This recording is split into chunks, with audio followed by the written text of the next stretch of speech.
Safari. Itabidi urudi Kiamba, Jeffrey. Marriage certificate at the ages was at 50,000, and if you want to get married with the blessing of the Lord, it was at 100,000. And it costs how much to print it? 2 bob. See, it's a piece of paper. Did you listen to the Hot Breakfast this morning?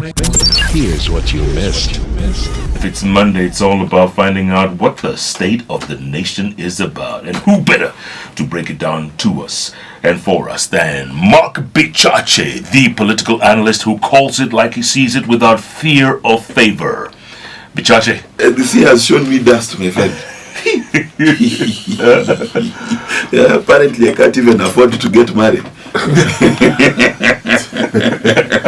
But all those charges have been put on hold, eh?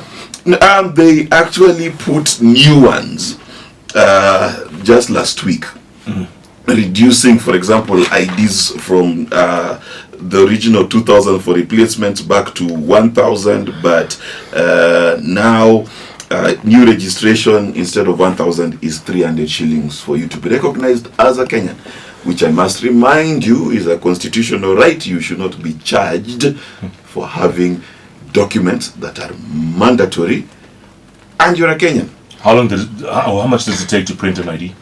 10 shillings. 10 bob? Yes.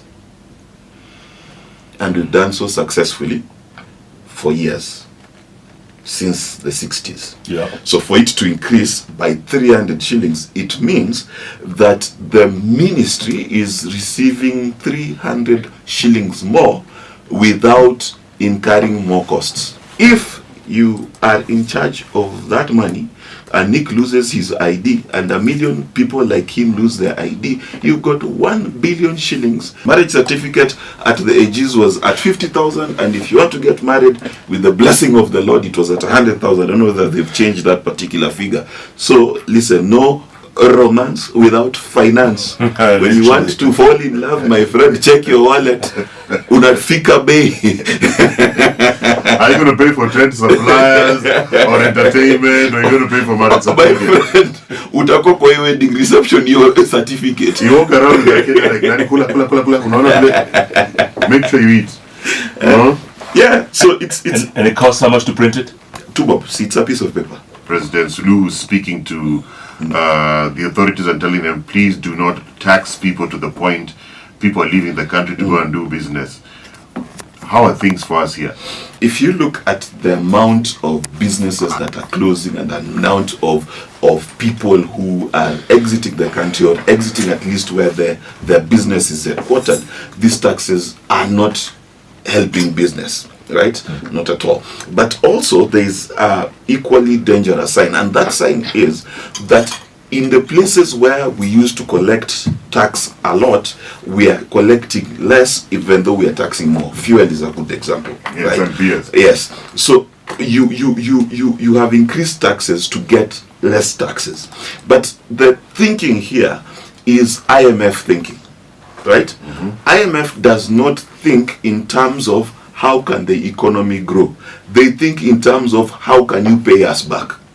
And when they think in terms of how can you pay us back, then they create as many taxes as possible in the imagination that they will then be able to collect their monies. But that's not how it works. How a country works is you've got to figure out what is the potential gain that someone can get from doing business in your country, and then at the same time, how much tax can you pay without eroding that gain. You see, and that is why, for example, taxing people who carry clothes into the country in suitcases is not a smart move to do. And I appreciate which CS is this? The CS for tourism tour, when he said that we are going to affect travel. That is true, but we're also going to affect something else. What we're going to affect is all of these people who sell ex-Turkey clothes and Indian clothes in the shops in town. They don't order those things. They fly to Turkey with 3 empty suitcases, fill their suitcases and bring. Now, if you're going to tax them for the cost of those clothes, then they're going to come with clothes that are more expensive. Less people are buying. That means the owner and the lady or gentleman who mans the shop are jobless. So we, as a country, really need to sit down and reconsider not taxes to pay debt. We need to build business so that business pays more taxes and those taxes pay debt. I've seen today in the paper that in Azimio talks, they talk about shelving the housing levy. Is it possible? It's a housing tax because it goes to the consolidated fund, right? If it's a levy, it would go to a special kitty. So we do not have a special kitty called housing fund. Okay, let's be clear. So when Uhuru proposed it, and it was proposed again by the Ruto administration, at the beginning it was a fund. Basically what that would mean is that you would take your money, put it in somewhere, and then it's like a pool where everyone can access, but now it goes into the consolidated fund. Why do I bring that up? It is important to know that when things go to the consolidated fund, they follow an order of priority. The order of priority is this: we pay debt first, we pay salaries next, then we do development last. So in order of what is important, before the houses are built, we've got to do all those other things. No problem. However, if today you were to pull the housing levy away, then all the projects that are ongoing, plus the people who are employed there, will lose their jobs. And we will have half-built houses all over the country. I think Azimio is misinformed on that. That horse has already bolted. Let the houses be finished. In whichever shape or way or form they'll be finished. Then we talk about removing the levy after the first 500,000 houses, after the first phase. It cannot just stop instantly. Safari. Itabidi urudi Kiamba Jeffrey. Ukauze bara. No, because, okay, I can't lie. So what the government needs to do post haste is just pause. Okay, you have got the taxes you have in place, you've got the levies you have in place. Let Kenyans breathe. Let's figure out, okay, if I lose my ID, I need 1,000 shillings, right? Let me accept that. Let me accept that when I fly out of the country, I need to use my clothes and make sure they're sweaty so that I am not charged for that. Let me adjust, okay? When people adjust, they find ways to survive. But if you keep shocking them, they despair, which is why you're seeing the spending going down. By the way, William Ruto did a brilliant job campaigning, because everything he could talk about and promise and hit out against Uhuru Kenyatta, he did. Brilliant campaigning, right? But when you come to govern,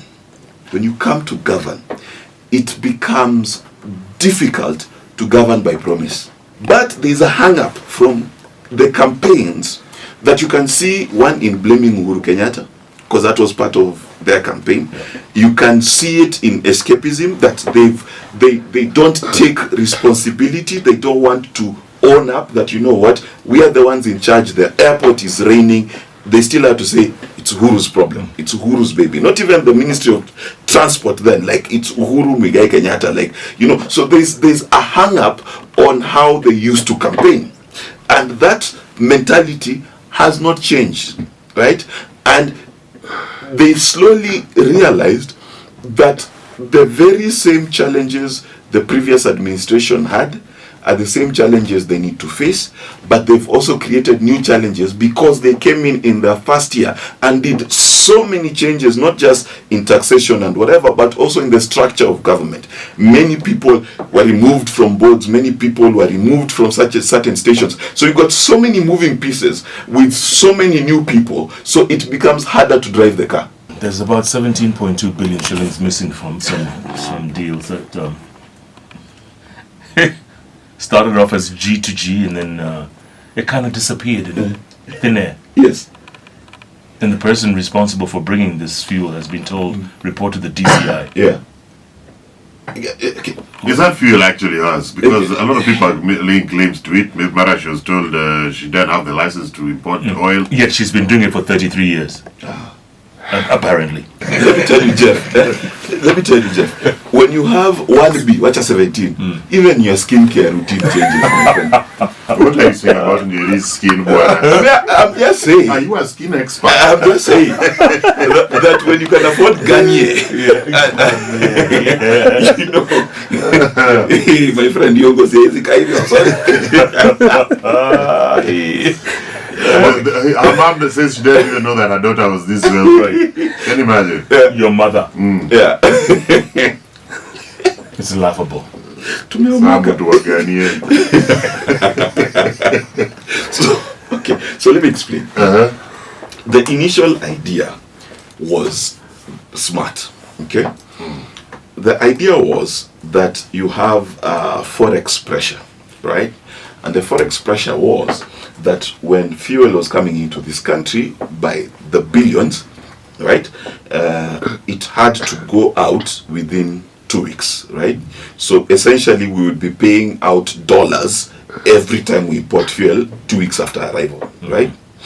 Now what that means is there's a lot of pressure to get dollars out. So what do? The government stepped in to ensure that the people buying fuel have 6 months to pay back. Right? You can pay it in 1, you can pay it in 2 months, you can pay it in 5, but then you've delayed the dollar pressure.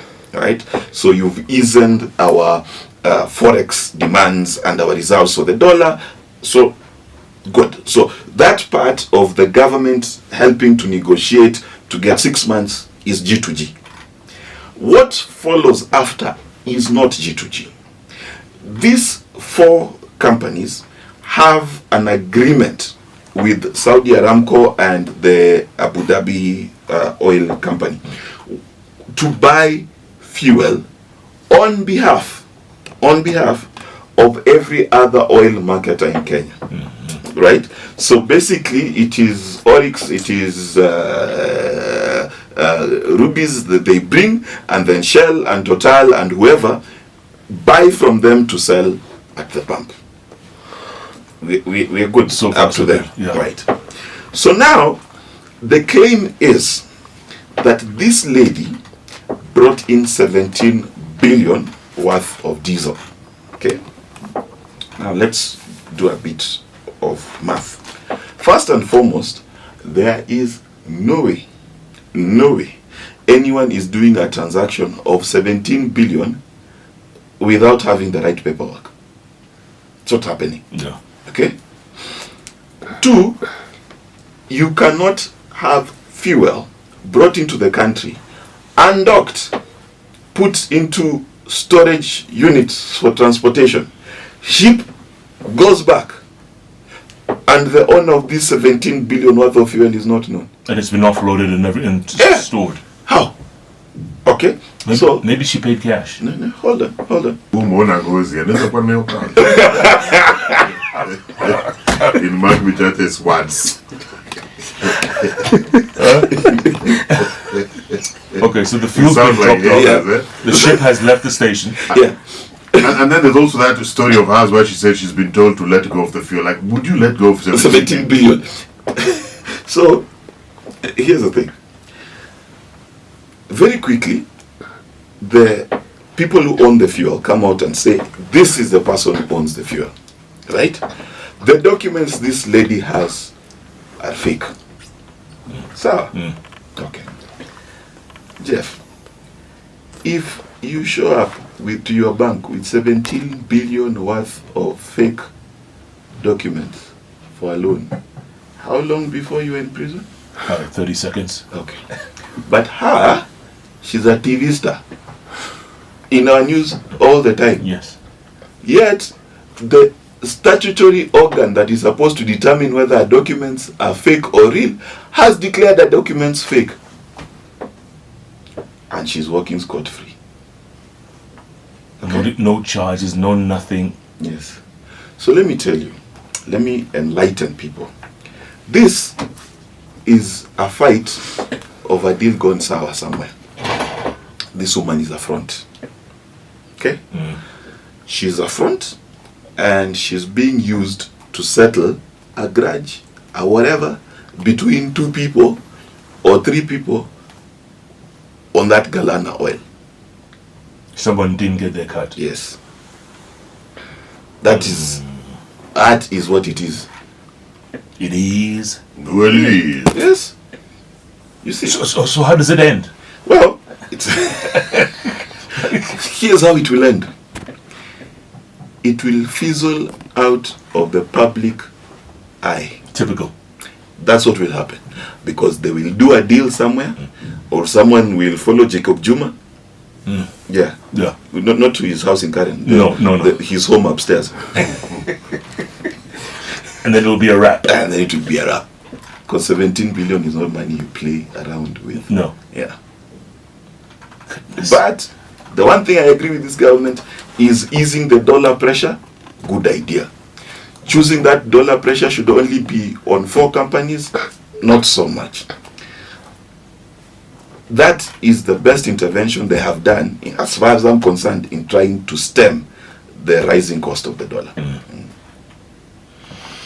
In the meantime, fuel prices aren't going anywhere except up, Yep. despite world fuel prices going down. Yeah. Does that make any sense? Well, the issue with fuel is, first, we are 2 months behind. But there's competing pressures. The government gets more money when fuel is sold at higher price, right? So the balance of it is difficult, because one of the best sources for taxes for government is a fuel tax. It is paid at port. You get? So if it's 17 billion and you're supposed to collect 16%, that's a whole chunk of change collected at port before you and I even buy the fuel. It's the oil marketers that pay, right? So it is such an important source of taxation in bulk, right? So it's money that comes to government in bulk, one big 4, 5, 6, 700 million check every 2 weeks, right? So government is addicted. It's on the oil drip. Oil is an important tax source for government. So it is going to be tricky. Honestly, 300 Shillings. litre, yeah. Shillings, Think it's gonna happen. my But friend. not very soon. It'll take Yeah. maybe a year and a half. Yeah, but that's a very short time in business terms. 300 shillings. Yeah.